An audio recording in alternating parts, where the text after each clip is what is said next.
ole hei voin nia bal hla kan kang dona bala chip kan siam don ni banana chip ten tia hian bal hla hel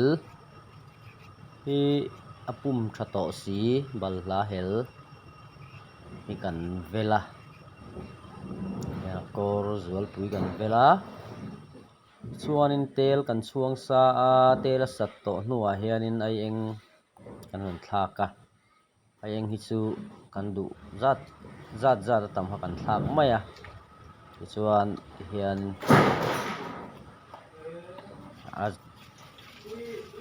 an hianin ti hian kan han nuai ta ni a then hi chuan bal hla te hin nuai sa veka ase ke hi chuan ti hian a tla chop zelin kan nuai a nuai sa hi chu halloween thua ban nang reng sia malte te a ang kan le hi hara thina chuan chuan ti hian a chop zelin kan nuai a chuanin nei ti hianin kang sara an chocolate bel thina hemi hi telsa ina so phuan buah khu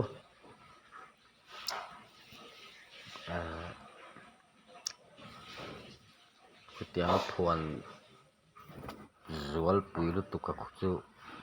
are ve ngai ni min mai bik lawa anel chona tui mi alawa balha chipsi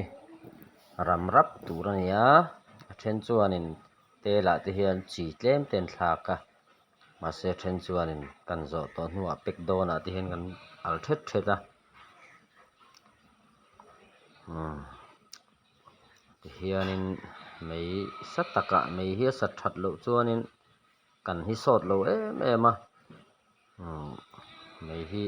hei ke po hen kala ti al lo deuh ma a achang chuan al tha a ka tua hlim chho ani wangin chuwang chuan al tha tak mei sa tak ngai ve ni ti hian hei a show pawh an zia deuh tawh a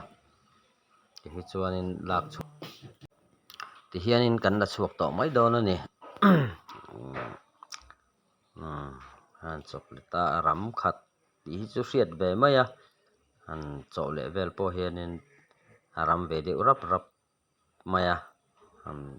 chaw leh vel te pawh hi fim khur ngai viau ani khanin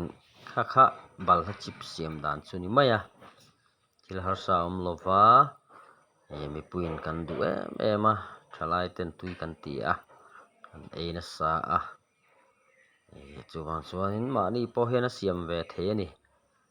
thil har sa ni lova balhla pawh hi thlasik chhoah te phei chuanin tuplak lowa tumai ang chi te hi tama bok chaw te kan chan liam mai a then chuanin rama te kan da mai kan pai mai ani heng ang hi